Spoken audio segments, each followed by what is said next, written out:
Ladies and germs, welcome to another thrilling episode of Coffee and Propaganda. I'm Duncan King. We're going to continue our analysis of a video by William Lane Craig, where he attempts to destroy Bart Ehrman.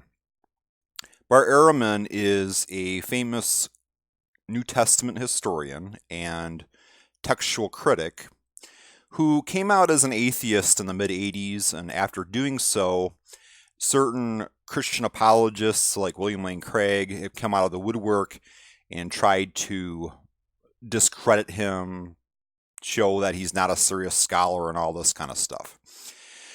Bart Ehrman is made public through many books. The consensus of New Testament scholars that the New Testament is not a historical document, or it doesn't have historical documents, and the Gospels are not a historical record of anything that occurred.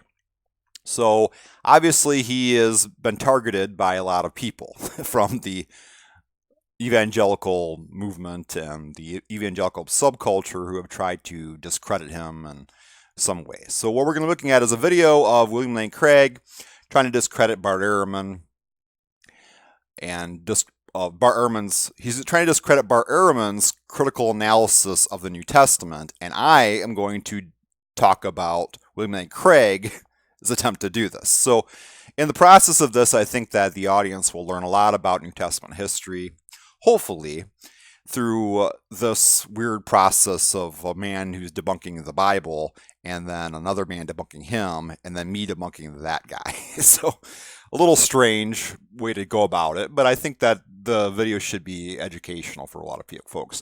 Before we go into the first video, we went to the first 9 minutes and 20 seconds of the William Lane Craig video. We're going to continue from there. Before we do, I would like to spend some time going over what we went over in the first video. So I have what here is called the intellectual sins of William Lane Craig. And so let's talk about these for a minute. One thing he does is that we showed in the first video, or the first segment of this analysis, is that he doesn't comprehend the simple reality that we do not have access to the words or claims of Jesus, but instead merely have writings about him from people who never met him. At one point early in the video, William Lane Craig, after speaking of an analysis of a particular issue, says, well, we can talk about the claims of Jesus. Well, what claims of Jesus? We don't have the claims of Jesus. Nobody who ever wrote a word in the New Testament ever actually met the guy. The Gospels are an anonymous work written 40 to 70 years after Jesus lived. The Pauline epistles were written by Paul. We have 7 legitimate ones. And they're all written by a man, Paul, who never met Jesus either. He straight up said he never met him in life. And then we have what are called pseudo-epigraph epistles written by a person claiming to be Peter, a guy claiming to be John, a guy claiming to be James, and they were not written by those people. They were written way later in a wholly different generation of Christians. And they're what are called pseudo-epigraphs. They have a fake author. So nobody actually who ever wrote a word about Jesus ever met him. So dealing with the claims of Jesus is totally a non-issue here. We don't deal with the claims of Jesus. We deal with the claims of Christians about Jesus. And that's what the Gospels are. They're claims of anonymous authors decades later talking about Jesus. And it doesn't seem like William Lane Craig kind of grasped that. It's kind of an important issue when you're talking about the historical aspects of the New Testament. Another thing he says is he inserts baseless religious beliefs about the New Testament in summaries of unrelated issues to imply that the point he made about that issue somehow supports his stance on the unrelated matter. So earlier on in the video, he was talking about the authenticity of the text, and he says, you can be fairly confident that Jesus of Nazareth wrote such and such or said such and such. He never establishes that Jesus was called Jesus of Nazareth or came from a place called Nazareth. He just throws that in there as though that's established somehow. All evidence suggests that Nazareth was not actually a historical place, or at least it didn't exist at the time that Jesus existed. It exists now, of course. The town of Nazareth was founded by a gal named Empress Helena, who was I believe, the wife of Constantine.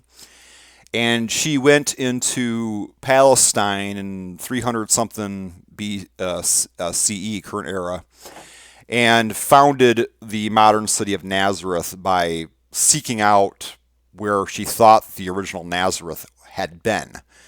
But she never found anything. She found some hole in the ground and called it Mary's Well and established a town at that spot and called it Nazareth.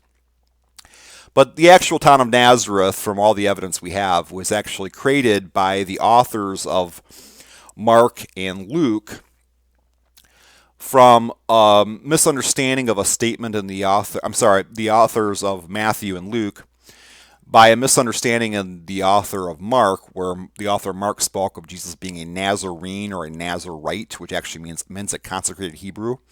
And then the author of Matthew and Luke read that and said, "Well, Nazarite, Nazarene, what does that mean?" "Oh, he means he's from a place called Nazareth." So that's basically where we get the idea of Jesus being Jesus of Nazareth. The author of Mark never puts Jesus in there's no story about Jesus in the Gospel of Mark, or places him in any place called Nazareth. No early map of Palestine features Nazareth, or map of Galilee features Nazareth. Nazareth is not mentioned anywhere in the Old Testament. It's not mentioned in the Talmud or by any ancient historian.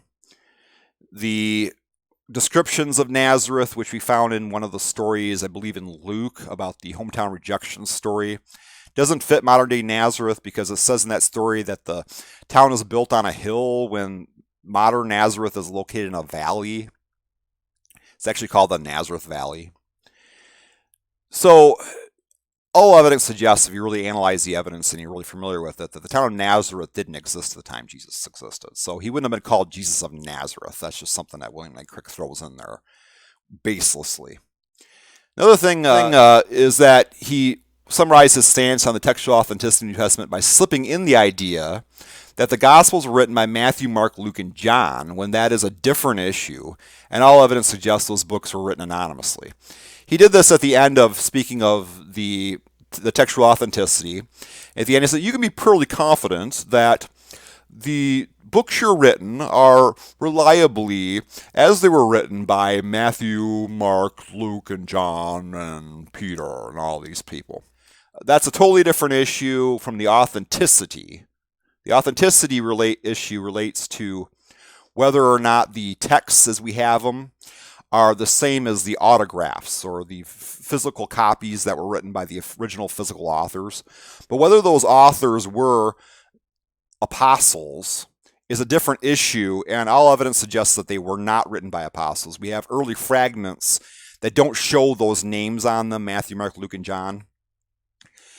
The Gospels themselves don't claim to be written by anyone named Matthew, Mark, Luke, and John. They're written in the third person. It was not common in that period for people to write books, eyewitness account sort of narratives where they were there, and then write about themselves in the third person. That was not a normal occurrence back then, or in subsequent generations after that. It was just a very odd thing. If that had happened, it obviously did, according to the evidence.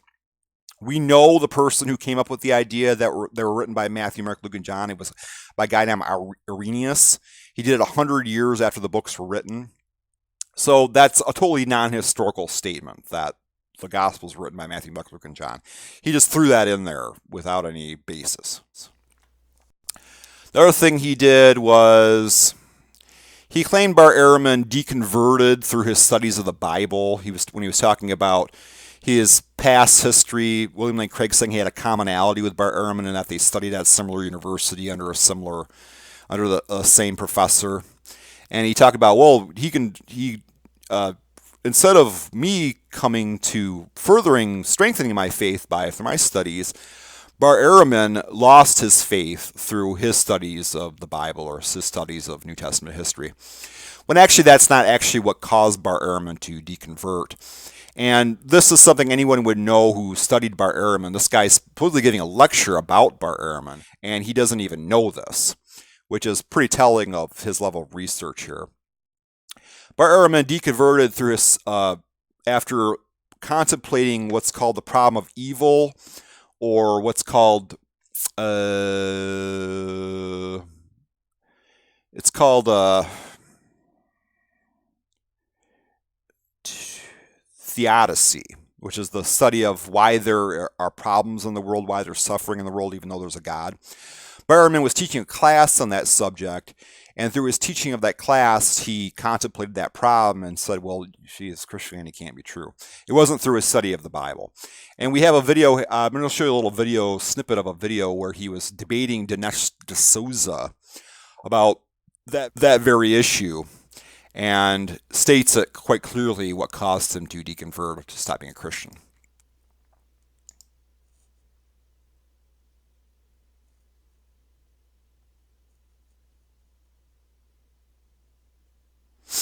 Others who have. After I finished this class at Rutgers, I experienced a lot of suffering myself, as did other people. Cancer, taking away loved ones in the prime of life, teenage suicide, birth defects, failed marriages, a friend who escaped the killing fields of Cambodia, homelessness, poverty, starvation. We all know people who have had these problems. I kept reading about issues pertaining to suffering. The Holocaust, 6 million Jews murdered in cold blood. Genocides in Cambodia, Bosnia, Rwanda, Darfur. A flu epidemic in 1918 that killed 30 million people worldwide. The flu. World poverty and starvation. I came to a point where none of the biblical answers or traditional answers were satisfying to me. Most of the Bible has one thing in common.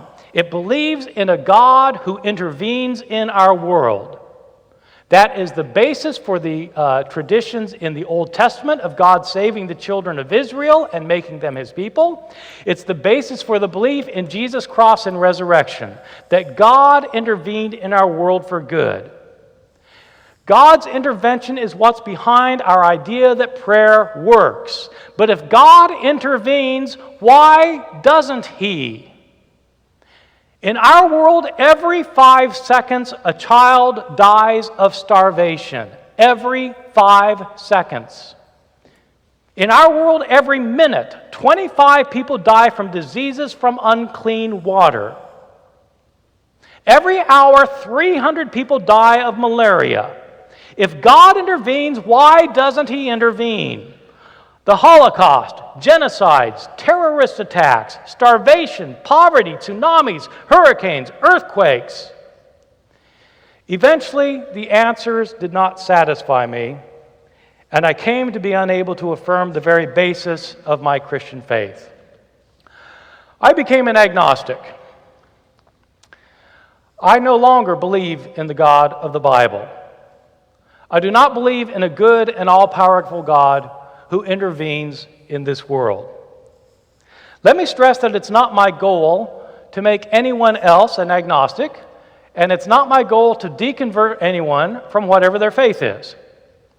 It's not my goal, it's not my desire at all. It is my goal to get people to think, and to be more tolerant of people who think differently from them. Many of you who are Christian would agree with the statement that God loves you and has a wonderful plan for your life. But does God love everyone and have a wonderful plan for their lives? Even for those who are starving to death, who are crushed with horrible diseases, who are crippled with pain, whose lives have been torn apart by the death of a loved one?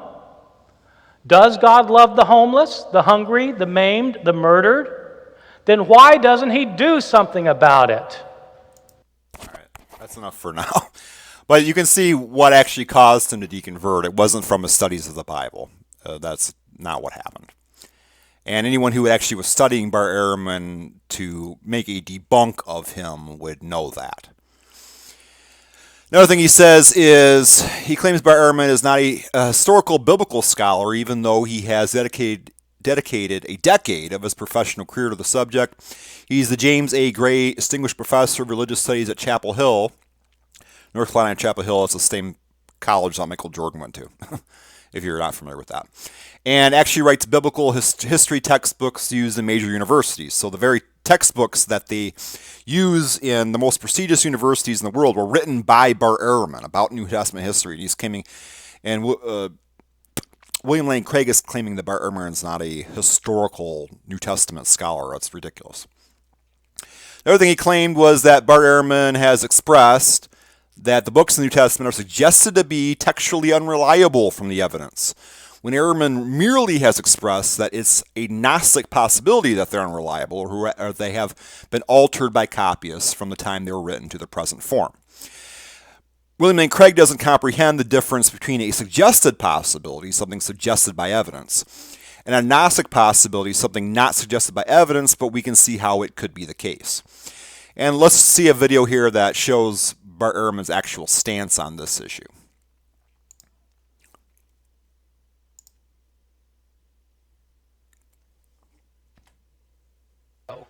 We start getting full manuscripts at the beginning of the 3rd century, around the year 200, 150, 170 years after Jesus' death. These are about 120 years after most of these books had been written. And we don't start getting numerous manuscripts until the 7th, 8th, or 9th centuries. And then we start getting lots of them, because then you've got monasteries where monks are spending their days copying manuscripts, and we have a lot of their manuscripts. And so 5,700 manuscripts, some of them going back into the 2nd century, none of them being the originals, or within even within a few years of the originals. So with all of these differences, with all of these manuscripts, how many differences are there?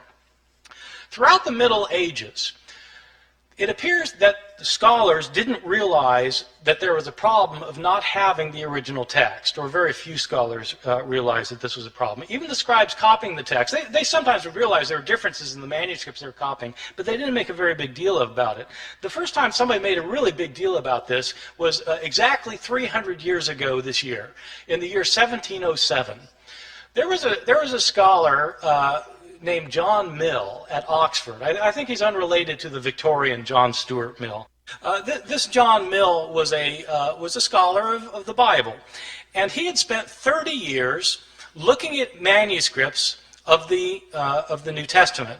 Now, this is obviously after the invention of printing, and printers have to decide what text they're going to print, and the problem is they've got manuscripts that have differences among them. And so how does the printer decide which manuscript to print? Well, it's a problem. That's when they started realizing that this was an issue. Well, John Mill wanted to produce a printed edition of the Greek New Testament. He spent 30 years looking at the manuscripts available to him. He had available to him 100 manuscripts, approximately 100 manuscripts. And he printed up his edition of the Greek New Testament, in which he'd give a verse, and then at the bottom of the page he would indicate the places where the manuscripts differed from one another for that verse.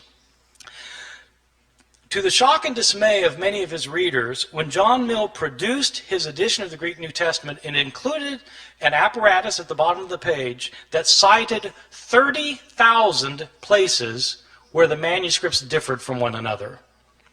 30,000 places where there were manuscript variations among the manuscripts that he had discovered.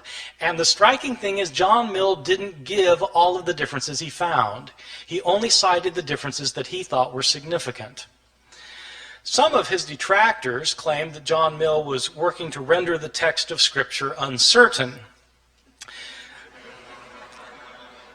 His supporters pointed out that he didn't create these differences. He simply noticed that they exist. So what do we know today about the numbers of mistakes in our manuscripts? Well, Mill looked at 100 manuscripts, and now we have 5,700 manuscripts. Nobody knows how many differences there are among the manuscripts that we now have, because nobody yet, even with the development of computer technologies, nobody has been able to add up all of the differences. Sometimes scholars guess there may be a couple 100,000 differences. Some people say 300,000, some say 400,000. There are different guesses. The way I usually put it to my students is in comparative terms. There are more differences in our manuscripts than there are words in the New Testament. More differences in our manuscripts than there are words in the New Testament. Well, this obviously creates a problem. If you want to know what Mark actually said, and all you've got are copies of Mark that are hundreds of years later that have so many differences in them, how can you possibly reconstruct it? Well, that is a problem. Now, having said that we have these hundreds of thousands of differences, I wanted to emphasize a particular point, which is most of these differences that we have in our manuscripts are completely insignificant, unimportant, and don't matter for a thing. Many of these differences in the manuscripts are so unimportant that you can't replicate them in translation. Okay, in other words, like they changed the word order in Greek, where you would have to translate it the same way no matter what the Greek word order is. So, I mean, it doesn't really matter very much. By far, the vast majority of these hundreds of thousands of differences are significant for nothing more than showing that scribes in antiquity could spell no better than my students can today. And scribes... All right, so as you can see, he's totally honest about this issue. He hasn't tried to manipulate. He hasn't tried to... What William Lane Craig has said about Bart Ehrman about this particular issue is that he's tried to create a misimpression of the fact that we don't know what the original copies said, and that is not what he has claimed. What he's basically claiming, and it's not in his own words, this is in my words, because I'm a little bit more of a philosopher than these guys are. But what he's basically saying is that it's a Gnostic possibility that the texts we have are unreliable. This doesn't mean that it is a suggested possibility, which means that we have actual evidence that they're unreliable. But the reality is that there's 100, 200 years of texts and copying from these sloppy copies, these early copies of the text, that we don't have any copies of. So it's possible when, let's say, the first 5 copies were made of the original autograph, that one of those copyists was a rogue copyist. It was asserting his own opinions, his own stories into the text. And then that copy ended up being the copy that was copied and copied and copied until we have it today. It could have happened any time during that process. So that is a suggested possibility, something that could have happened. But it doesn't mean, it's a Gnostic possibility, which means it's something that could have happened. It's not a suggested possibility, which means we don't have a text or some kind of evidence that the texts we have in the Bible are generally unreliable. So, I mean, you can kind of delve that from what he's saying there, but what William Lane Craig was applying is that Bart Ehrman's always been dishonest about this fact, and he has never been dishonest about them. That's a lecture he was giving on the actual book he wrote. And I read the book he wrote on that subject, and he never implied that, what William Lane Craig said he implied. And he claims that Ehrman has a private belief about the authenticity of the text that differs from his public statements, when all of Ehrman's statements about the matter are known from public statements and he's never contradicted himself. Another statement here, another sin of William Lane Craig here is he doesn't understand that there are 5 interpolations that have theological difference. It's like an interpolation is something that was added to the text later after the original autograph was written. Now, a lot of it could be have added other than these 5. We don't know. What I'm saying is that the first 200 years of I said of these texts being copied, we don't have enough good copies of the text to really say what really are interpolations. We can't know that for certain. But there are 5 that we know of, simply because we have earlier copies that don't have these certain interpolations. So these were added late enough that we actually have evidence that they're not original. And the 5 would be the joining comma, which is in 1 John 5, 7, and 8. Jesus sweating blood, Luke 22:44. The ending of Mark, which is Mark 16, 9 through 20. The misogynistic Pauline passage, which is 1 Corinthians 14, 34 to 35. And the story of the prostitute, which is John 7:53 through 8:11. So there are 5 consequential changes that were made to the text or to the New Testament texts or the New Testament books from the time they were originally written by the autographs till now that we know of for certain. William Lane Craig says none of them are of any significance, and there are 5 that are sort of significant. So that's another sin of William Lane Craig. He misrepresented that fact or didn't know of the 5. Another thing that William Lane Craig said was that he confuses the fact that 99% of the text, this is a thing he did over and over again in the last section of that we're watching the video. He confused the fact that 99% of the New Testament text is not suggested inauthentic, as meaning that it is considered authentic to a 99% probability. My response is I tried to write this. Last time I was really getting tongue-tied trying to explain what I meant by this. So I wrote this down. I hope this makes better sense to people this time. What I mean by this is that no degree of probability can be given to the matter, to such a matter, because we have no way of knowing if all our texts are based on early bad copies that have additions, subtractions, or alterations from the original autographs. We have very few fragments of the New Testament text that date to within 200 years of the text being written, and all of these are tiny fragments. The fact is, we lack physical evidence one way or another of the first 200 years of potential interpolations or subtractions to the text. What is true is that we have no hard evidence to suggest that 99% of the words in the New Testament are inauthentic. How probable it is that they are authentic is a different matter and something that can't be known for certain from our limited evidence. So what William Lane Craig did that was dishonest there, he was saying that it was the 99% probability that they're true, when in reality there's simply 99% of the text that we don't question because we don't have evidence that it's unauthentic. So let's go on from here, and those are the things that we brought up in the last video, the last segment of our last show that we're analyzing, this William Lane Craig video. Let's go back to the video from when we left off at 9:17, and we'll comment along the way. Try to do another 10 minutes of the video in this show.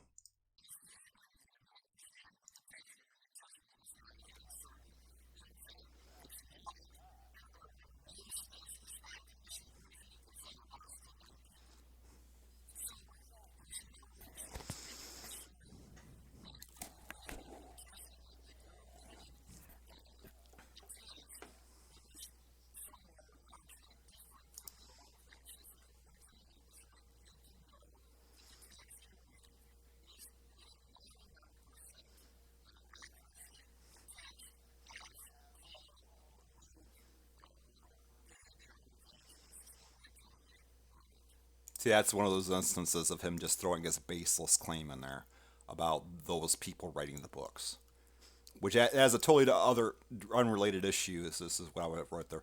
Summarizes his stance on textual authenticity. That's him summarizing it of the New Testament by slipping in the idea that the Gospels were written by Matthew, Mark, Luke, and John, when that is a different issue, and all evidence suggests that those books were written anonymously.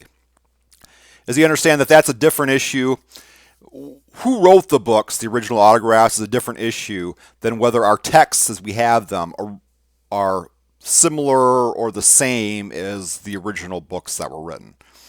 And he just kind of slips that in there, which is, and he does without even establishing it, without trying to prove it in any way that Matthew, Mark, Luke, and John had anything to do with those books, or anyone named with those names had anything to do with the books.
Look at what effort this character's gone through to try to discredit this guy.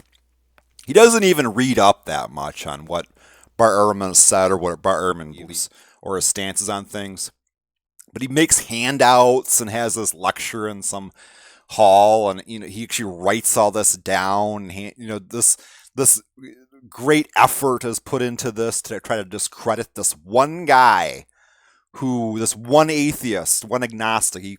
Bart Ehrman calls himself an agnostic. He's using the classic definitions of agnostic and atheist. I'll just clarify what that means, the differences. The way most of self-described atheists use the word atheist, it means a person who disbelieves in gods.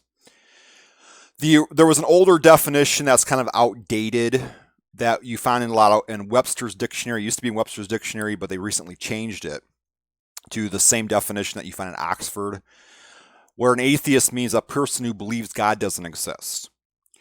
So that would make atheist different than agnostic, and agnostic being a person who doesn't know whether a God exists or not. By the new definitions that we use now of atheists, meaning a person who disbelieves in gods, agnostics are atheists. But regardless, Bart Ehrman is a self-described agnostic. By our definition, he's an atheist. But regardless, since he came out, now you got this guy trying to discredit him, doing everything he can to try to make him look like he's a sloppy scholar, not serious, since he's saying things that might upset the church, might upset the machine that is Christianity. You have drones like this coming out and trying to destroy him, trying to debunk him, destroy him. Gotta hate that word. I hate violent terminology used to describe speech. But yeah, so making pamphlets and doing this big lecture in this big hall to try to do this. It's really kind of sad, I think, but we'll continue.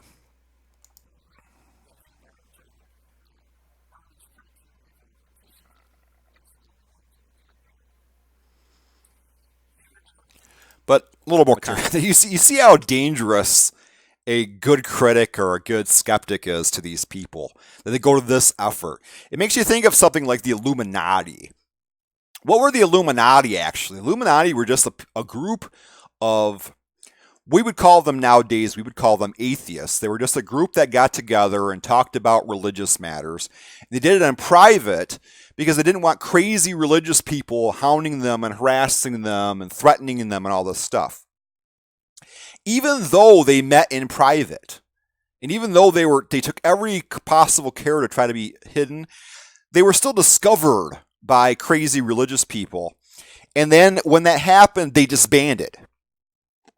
And still today, crazy people think the Illuminati is out there planning world domination and doing all these evil satanic things.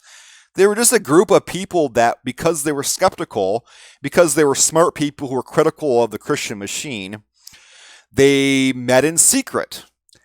And so you see historically how anything that upsets the Christian machine has to be responded to in full force. So you have people like this William Lane Craig trying to go after and try to discredit this Bart Ehrman, this serious scholar, one of the greatest New Testament historians we have in our modern times, trying to show how he's all misinformed and he's a sloppy scholar, doing all this really bad research on him and making pamphlets and doing this big lecture on him.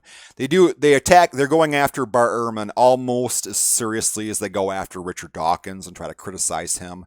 Anybody who goes against the Christian machine is a threat, and they will do anything they can to discredit him and get people not to listen to him or whatever.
Okay, this is what's called a caltrop argument or a caltrop rebuttal. Let me show you really quickly what that means.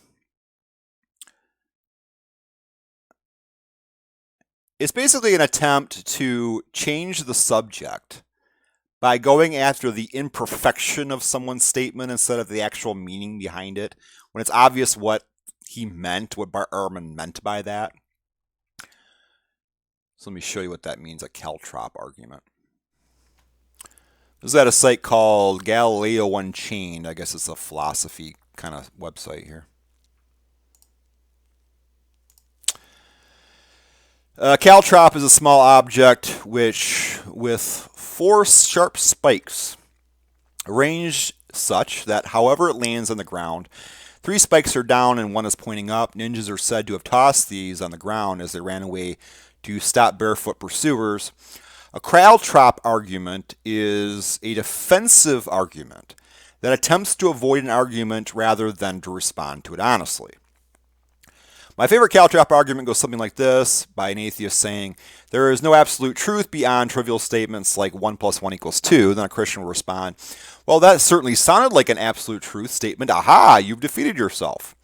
Then the atheist sighs, fine. What I should have said was, I have never seen evidence of such absolute truth statements. The atheist in the exchange made a mistake, but instead of interpreting the statement charitably and finding the valid point wrapped in an imperfect state presentation, the Christian tried to use the mistake to avoid the point completely. Of course, I'm not saying that only one group is guilty of this. Atheists can toss out caltrops to avoid confronting an argument as well, but the person interested in the truth confronts an argument directly. And what Bart Ehrman did here was a caltrop argument. He was stating that, well, he's talking about independent attestation and saying that independent attestation is a criterion for deciding whether something is true, when there could be other criterion as well. He didn't imply that there weren't other criterion. He just was saying that there's the independent attestation is a criterion. That doesn't imply that there aren't others. For instance, what he's basically mean by this is like, say, let's say a person wrote something that they saw a ghost. What we would prefer would be a witness, like several documents of several people saying they saw the ghost. That would obviously be better than if one person said they saw the ghost. We could trust that more if there were several different people that also wrote that they saw the same ghost. Now, that doesn't mean that there couldn't be other better attestations. Let's say that some of those writings about seeing the ghost were written second or third hand. So a person said, well, I heard my friend who heard my friend say he saw a ghost. So that's not as good as a person that saw him directly. That's what William Lane Craig's pointing out. But Bart Ehrman didn't apply that couldn't be a factor too. The issue there, though, is that eyewitness accounts don't apply to this situation. We don't have eyewitness testimony of the life of Jesus or anything Jesus did.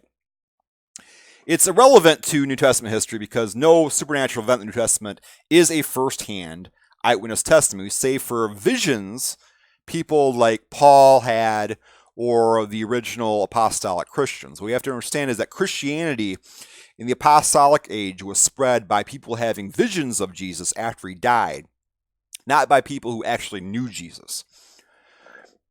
There is no first-hand eyewitness testimony available for any event in Jesus' life. The Gospels are anonymous compilations of word-of-mouth traditions. Paul never met Jesus, and the James, Peter, and John epistles are pseudo-epigraphs. No one who wrote about Jesus ever met him. And also, okay, we'll go on from there. Yeah. I took notes this time because last time I would get a little confused when I was talking about this. So we'll go on from here.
That makes no sense considering the issue at hand. It makes no sense when we're talking about the New Testament because we have no documents about Jesus that were written by Jews. All our documents about Jesus Christ, or all our attestations about Jesus Christ, came from Christians. Even Josephus is writing, when Josephus wrote about Jesus, the testimony of Flavium, I think as it's pronounced, has been altered over time. It's a record of Josephus' writing about Jesus. But regardless, what he did write about Jesus is information he got from Christians, because he's talking about what Christians believed. All the Gospels were written by Christians. Paul was a Christian. All the pseudo-epigraphal Gospels, epistles were written by Christians. So every word we've ever had written about Jesus was written by a Christian or came from a Christian.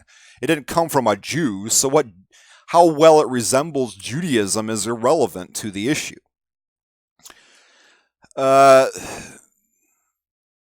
So if an account has an event that has with a Judaistic leaning, it would suggest that is more likely true than one which doesn't, because Christianity was likely more similar to Judaism at the beginning than it became because it's an offshoot of Judaism.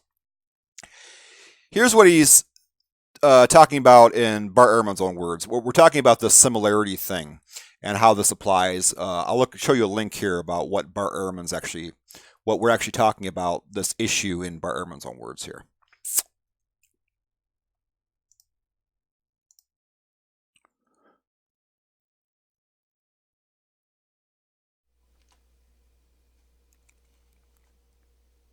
I think is really quite interesting that scholars debate. The first two I gave you, scholars don't debate very much. Almost everybody agrees that they weren't originally there. But there's an interesting change in another story in Mark that there's a lot of debate about among scholars. It's a story in Mark chapter 1 where Jesus heals a leper. And the way the story works is that Jesus is walking along, and a leper comes up to him, and the leper says to him, this is this guy with leprosy, and he comes up to him and he says, Lord, if you're willing, you're able to cleanse me. And in most manuscripts it says Jesus felt compassion for the man, and he reached out his hand and he said, I am willing, and he healed him. But in several ancient manuscripts it says something different. In these other manuscripts, instead of saying Jesus felt compassion for the man, it says, and Jesus got angry and reached out his hand and said, I am willing, be cleansed. Getting angry. Now, scholars have to debate which is the text that Mark originally wrote and which is the text that's been changed by a scribe. And one piece of logic that scholars have used over the years is this. Ask yourself, which text is a scribe more likely to have created out of the other? Is a scribe likely to have taken the text that says Jesus felt compassion and changed it to say Jesus got angry? Or is a scribe likely to have found the text that said Jesus got angry and to change it to say Jesus felt compassion? Well, if you put it like that, then, the latter's more likely something a scribe would have changed. And so this criterion ends up sounding kind of backwards, but the way the criterion works is that the reading that's the most difficult to understand is probably the original one. Okay? The more difficult reading is to be preferred. And so that's one reason for thinking that, in fact, this text originally said Jesus got angry, and there are actually a whole host of reasons for thinking that's what the text said. Another issue where this comes up, you see what he's talking about there is where you have two texts, two early copies of the text, the New Testament or a gospel, that disagree with each other about a specific thing. The one the copy or the rendering that seems more likely to fit with the Christian beliefs at the time is probably the one that was changed. The one that's more confusing is probably the original, because it makes more sense that they would change it than keep it original. So that's what he's talking about with that kind of attestation, or that kind of the criterion of difficult to understand as probably the original one. Another incident that Ehrman brings up a lot, and I agree with him here on too also, is that there's a sign above Jesus' head in the Gospels that says King of the Jews. Now, Ehrman argues that that sign was probably historical because Christians did not believe, or at least not since the apostolic age, not to the point that the Gospels were written, that Jesus considered himself King of the Jews. That idea of being a King of the Jews was based upon the Judaistic concept of the Messiah. That the Messiah was supposed to be a earthly king, an anointed king who forms a new empire, a new Israelite empire, and ushers in an era of world peace. That is what a Messiah means. It means anointed king or God anointed king, and the word Christ means the same thing. What makes ultimate sense when you're analyzing New Testament history is the idea that Jesus, when he actually was living, the historical Jesus, was a person trying to form a rebellion by saying he was going to be the actual Messiah in the Judaistic sense. Then when he was unexpectedly killed, his followers then said, well, nope, he expected to be killed. He wanted to be killed all along. He knew he was going to be killed, just to try to make sense of what happened, because they couldn't let go of what they were doing, couldn't let go of following him, couldn't go about their lives in the sudden event of their leader being killed. So they came up with this idea, well, he was Messiah in a spiritual sense. He was a spiritually anointed Savior or Redeemer, and not a physical one. So the reason that he thinks that that sign above Jesus' head, as depicted in the Gospels, where it says King of the Jews, might have been historical, is because it doesn't fit with the Christian concept of the Messiah, of him being the King of the Jews. The Christian concept of the Messiah is not that Jesus was a king of the Jews, he's a king of all humanity. He's a spiritual savior that brings souls to heaven after they die if they do the right thing or follow Jesus or become Christians. So that's why he thinks that. So I hope that made sense about what he means by that kind of criterion of whether it doesn't fit the Christianity at the time.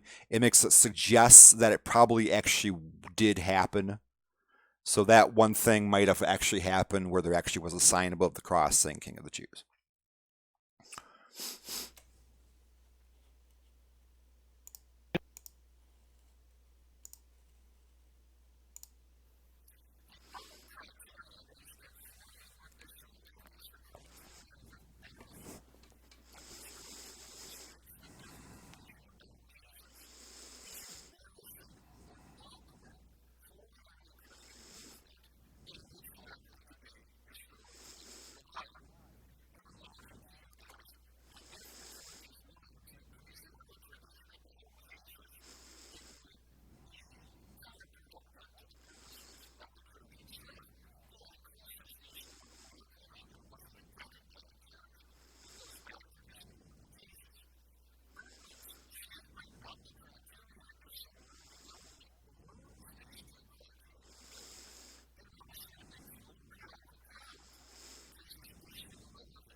Okay, the reason it leaves out Jesus' influence or Jesus' difference of antecedent Judaism is we have no idea what it was, what Jesus actually taught. We don't have any writings from Jesus. And I don't know why this guy just doesn't grasp this, that nobody who actually lived or met Jesus or during the time of Jesus or was hanging out with Jesus wrote a word about what he did or what he said. So we don't have access to that information. He just doesn't grasp how Christianity began. The apostolic age beliefs, which means these are as the age of the people following Jesus. These are the people that actually started writing the first documents, started spreading the churches around. These are the people following Jesus. So after Jesus died is when the Christianity actually started spawning and spreading and all that kind of stuff. Those people did not base their teachings of Jesus upon what Jesus said in his life. They're based upon visions that they had of Jesus after Jesus died. And we find this in all those early writings. Paul never speaks of any teaching of Jesus that he got from Jesus when Jesus was alive, because Paul never met the guy. All the teachings and things he's saying that he got from Jesus came from a vision he had of Jesus after Jesus died. So that's actually what spawned the religion. It wasn't based upon what Jesus said in his life. We don't know what Jesus said in his life. And most of the people who became Christians don't know what he said in life, or those apostolic age Christians. They made guesses later on when people came up with the gospel story, because obviously there would have been a great demand for a narrative about the life of Jesus by the time the Gospels were written, because they didn't have a narrative, because it wasn't that awesome of a story probably. And he probably didn't say that many interesting things, or things that are consistent with the modern Christian idea of Jesus. The visions is where they get the idea of all of Jesus' ideas. And this is not even an odd situation when it comes to Jesus. This has happened historically in other situations as well. Another situation is Bobism. A situation where there is a supposed God-ordained king, or God-ordained leader, or God-ordained prophet, who is supposed to be anointed by God to fulfill a great quest, a great mission. And instead of doing that, he's murdered. He's martyred, he's killed at an earlier age. And instead of his followers saying, well, I guess we'll do something else with our lives, because obviously he couldn't have really been who he said he was, because he said he was going to do all this awesome stuff, and then he was killed. What they do is to try to make sense of it. They say, oh, well, he meant to do that he meant to be killed. He was a martyr on purpose for the betterment of all of us, and to grant us spiritual redemption, and that he'll come back someday. And then after he dies, they claim that they have visions of him. Oh, he just sent me a message and a vision telling me this and that, and yet he meant to die, and all this other stuff. So this has happened before. This has happened actually since.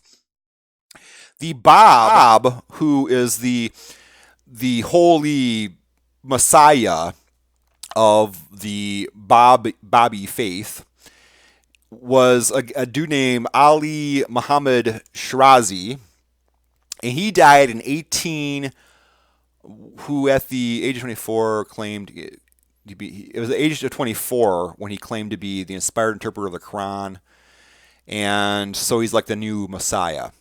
And he was shot by a firing squad in 1850. And after he died, that's when the religion really started, when he was killed.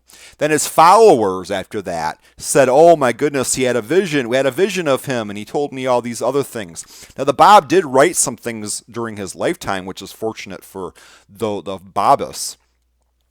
Jesus didn't write anything during his lifetime. Very unfortunate for Christians trying to make sense of it. So the Bobbists couldn't make up as much of the religion by their own. The first generation of Bobbists after the Bob died, that Christians are able to make up after Jesus died, because they actually had things he actually wrote. But they have invented new doctrines that are ascribed to the Bob after he died, because they still claim that they have a vision of him and that he's going to return someday and all this other stuff. Another case is David Koresh.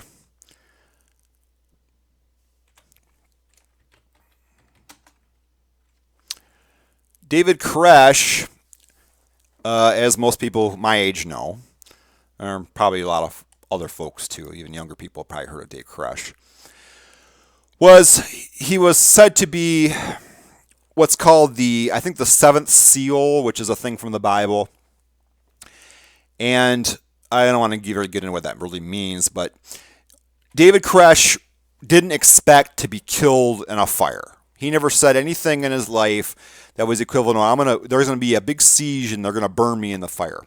But regardless, after he died, his followers, a lot of them that were actually in the siege and survived, and a lot of people even since then that have gotten the message from following David Koresh and have actually joined cults of David Koresh that still worship him after death, have come up with new beliefs and new sayings, and came to have visions of David Koresh since he was killed, and claim that David Koresh is going to come back someday as another Jesus come back to earth, even though David Koresh didn't say anything like that in his life. So the point is that this is a very common thing that will happen when you have a cult following a particular person that's claiming to be a prophet or an incarnation of God in the flesh or something like that, is that when he has some kind of plan, some kind of vision for something he wants to accomplish, and then when he's murdered, the followers of him then invent a new theology. Oh, he was murdered on purpose. And I had a vision about him telling me to do this. So it's really the first generation or the followers of him that really invent the religion. This has happened in other cases as well. I don't need to go into all of them right now, but those are two modern cases, David Koresh and the Babis. Each of those situations are within the last 160 years. So let's go back to the video again.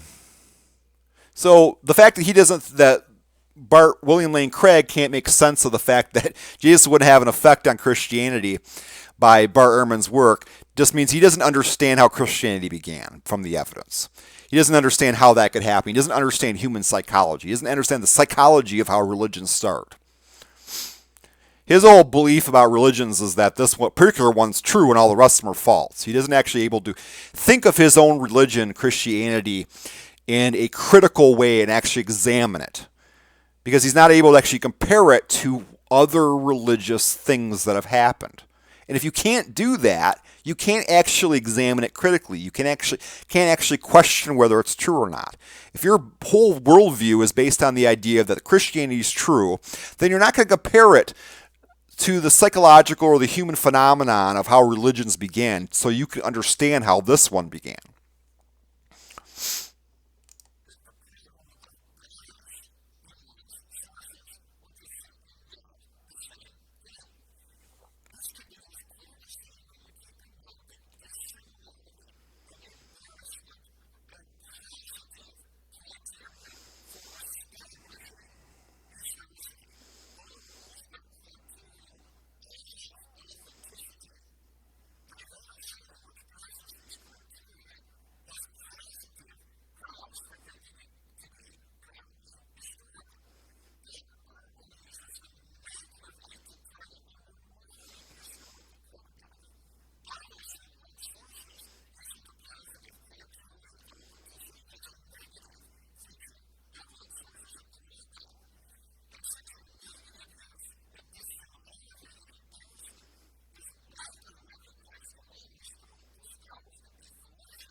I don't know what he's talking about that there, or why that would necessarily imply that. The historical Jesus obviously was affected by Judaism because he was a practicing Jew, but he believed that he was the Messiah. That just makes total sense. I don't see how that would lead us to think that Jesus was not affected by Judaism. Obviously, he was a Jew. He lived in Palestine. Anyway, and he called himself the Messiah, so that's obviously a Jewish belief.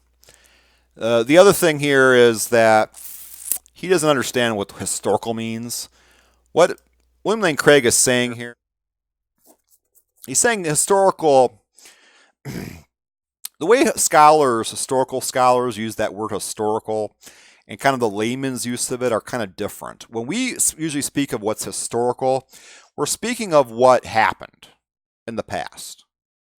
So let's say Jesus was had a vertex presentation when he was born, which means he came out of the birth canal head first. 95% of births are head-first births. So there's a high probability that Jesus, if there was a historical Jesus, that he came out head first. And let's say he actually did came out head first, as a hypothetical.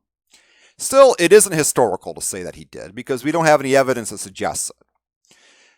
In the historical way, the use of historical as scholars use it, since there's no evidence that he came out historical, then that is not historical. Historical, in the way scholars use it, only references what we actually have proof of, not what probably could have happened or what we can hypothetically speak of what probably happened, or not historical doesn't mean that we proved it's false. What is proven is historical, and what is not proven is not historical, according to that definition. I'll actually show you a link to that actual definition of what I'm talking about here. This is from Encyclopedia Britannica online. And on the listing of the philosophy of history. Philosophy of history, the study either of the historical process and its development or of the methods used by historians to understand their material. The term history may be employed in two quite different senses. It may mean, number one, the events and actions that together make up the human past. Or two, the accounts given of that past and the modes of investigation whereby they arrive at or are constructed. When used in the first sense, the word refers to what as a matter of fact happened, while when used in the second sense, it refers to the study and description of those happenings. So the way historians use the word historical is in the second sense. So when you're talking about something being not historical, this doesn't mean that it was proven false, according to the way they use it. It just means that it wasn't proven true. And what William Lane Craig is saying is that by it not being proven, by Bart Ehrman saying that something is not historical, this means he proved it false in a negative sense. So he proved that it didn't happen. When that's not the way Bart Ehrman's saying. He's just saying it's not historical in that we don't have any evidence that it happened. So William Lane Craig doesn't even understand the word historical. And he's talking about the history of Jesus and the history of... So let's say that, anyway, I'll go into that next time. So we're going to start at stop at 1720 this time. Let me go into...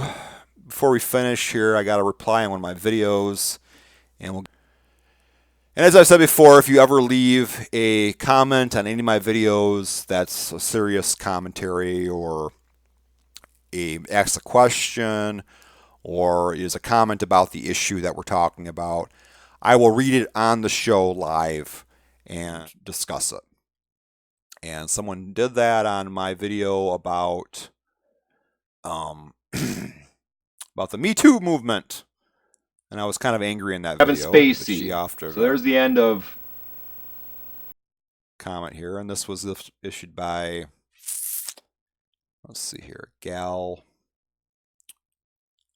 named Mari Chan, and she asks, why is YouTube promoting your channel? First of all, Mari, YouTube is not promoting my channel. My channel averages about 20 viewers. I don't even know where she's getting that from. Maybe at some point she clicked something and saw my video put up at the top of a list on something like that, on a search. It was probably just because it had the right search terms that she put in or something like that.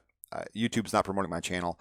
I have not had a surge in viewers at any given time in recent weeks or anything like that, so I don't know what the fuck she's talking about. But she goes on to say, why is YouTube promoting your channel? You are clearly either mentally ill or have no real understanding of how personal assault works, especially sexual assault. Well, Mari, that's a more of a psychological matter. And I do know how that works because I have significant training in human psychology. And I have dealt with human beings who have assaulted, and I have actually assaulted a gentleman one time. I committed a violent crime. Now, she goes on from that point to say what she was actually disagreeing with here by that comment is asking why. So, for instance, in the video I was talking about women who wait 7 years to come forward when a person's been assaulted, and there's no great excuse for that. No, there is no great legal excuse for that. If you are assaulted or charged with a crime, you need to come forward, you need to go to the police, and you need to have charges filed against the person who did it. That's what I was saying is upsetting to me. Instead of doing it, these women are instead just coming forward to the press, getting this guy's career destroyed without a trial, without any... That's not how our system works. Our system, Mari, is that you are innocent until proven guilty. You need to have your day in court. And this Me Too movement is against that. This Me Too movement is about, instead of bringing them to court, trying to make them actually found guilty of something, you just go to the press, you just get them fired from their job. That's what the Me Too movement is. In every situation in this Me Too movement, women coming forward, they're not coming forward to the police. That's very rare. Instead, they're just going to the press, accusing someone of something. The press just believes them. Then they destroy this guy's career. That is not the American way. The American way is that you're innocent until proven guilty. You go to court. You go to a court of law. You present evidence that the guy did it, whatever he did, and you try to charge him with something. You have lawyers deal with it. You bring evidence in. You bring testimonies in. You try to prove it instead of just making the accusation. So whether or not you think people have trouble psychologically or are scared to come forward, when women have fear of coming forward, is not the issue. The issue is that when they come forward, they need to file a charge instead of just saying it to a bunch of reporters and then expecting the reporters to just believe them, because they do just believe them. And they just destroy this guy's career. They don't have to put the guy in jail. They destroyed his career already. That's not the way to deal with a crime. You deal with a crime in the court of law. Then she says, Trump boasted of being able to grab women by the pussy, and they let you. What does that mean? Predators like Trump understand they are compromising their victim, who is often young and unprepared for is about to be done to them. After the assault, Trump moves on and probably forgets in a couple days, but the victim is haunted by the consequences. Who wants to be the lone voice making the outrageous claim that a famous person touched them in a way they didn't? Whatever you do, that's not the issue, though, Mari. The issue is that if you're going to be the person that makes the claim, you need to do it in court. You need to file something to the police and get the guy taken to court and have him have his day in court. In America, you have the legal right to face your accuser in a court of law. You don't do it by just having the guy fired. So whether or not you're scared to come forward or not, you still need to come forward to the authorities, not to the press, to get a celebrity fired. That's not the way you do it. It's not your employer's job to prosecute people for wrongdoing. It is the court's job. And if the person did not commit a crime, if he did something like just flirt with you or something like that, and that's not against the law, then you don't need to fucking say shit, because it's not a fucking crime. We deal with crimes. Don't treat a guy flirting with you as a crime. Don't broaden this definition of assault to little bullshit like a guy fucking flirting with you or driving you home and asking you if you want to have sex. And you say no, and he says, okay. Okay, well, she said no. And then the guy's like, okay, she said no. So he moves on, which is what he's supposed to do. But now in a lot of these cases of this Me Too movement going after these guys were turned down by the girl. The girl said no, and the guy said, okay, I apologize for being a little too forward. And then they say, well, he still did something wrong. He couldn't have come on to her in the first place. Well, what the fuck? You broaden the definition of an assault to it being an assault even if the guy responds to the woman saying no. So that's another freaking issue, is this broadening of the definition. But regardless, whether or not the girl's afraid to come forward or not, she needs to come to the authorities, not the press. In America, you have your day in court. You face your accusers. That's how it fucking works. Who will believe them against the predator who claims this is all about money and the fact that the victim made advances which Trump rejected? I don't know why you're bringing up Trump. I did not mention Donald Trump in the video whatsoever. But as far as who will believe them, apparently everybody believes them. I mean, most of these women who are coming forward in the metoo movement, they never proved fucking jack shit. You believe every damn word they say. The press believes every damn word they say. Their employers believe every damn word they say because all these guys are fired outright. No investigation, no proof whatsoever. They just fire them. So the fact is, yes, everyone tends to believe you. Everyone always takes the woman's word for it because people believe that women are more honest than men. In these situations, when it's a woman's word against a man's word, they just automatically believe in the woman. People are naturally misandristic like that. Trump rejected. It's just sour grapes. Look at Jimmy Salvi and see how often victims of famous people are believed. Well, they're always believed. I just pointed this out. I mean, look at the media. They're believing them. They're believing them left and right, even though they didn't fucking prove shit. When you prove people of a crime, what you're supposed to do is assume the person's innocent until he's proven guilty. That goes with any crime, with murder or anything else. That's how we're supposed to react. And I go over this with feminists all the time. I ask them, what do you fucking want to happen? What do you want to change about our system? In this situation, you're obviously able to just have the guy fired. What if it's a normal person who's not has a big, great job and a great career? What are you going to do to him? So what do you want to happen there? Oh, I think what you want to happen is that you have anonymous women just write some guy's name on a piece of paper saying, this guy sexually assaulted me. Put it in a little box, and then the guy carted off to jail without a trial or anything. You just want us to just believe you with no evidence at all. That's just not the fucking way our system works. And I'm not going to fucking live in a country where that's our system. Our system is you're innocent until proven guilty. If you don't fucking like it, then you don't need to fucking live here. And if you want to make our country into a country where people are thrown in jail or having the careers destroyed without a day in court, then you're fucking fucked up.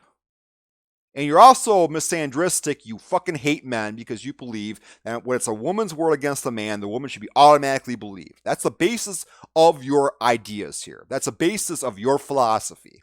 Is the idea that women, when it's a woman's word against a man, the woman should be believed because women are naturally more honest and men are naturally evil and sadistic and vile.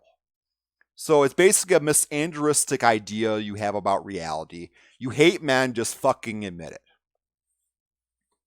Anyway, that's my response to that comment on my video. So thanks for watching my video. Subscribe to my channel if you want to see more of this, whatever this is. And I really enjoyed this one, even though I shouted a little bit. But anyway, thanks for watching.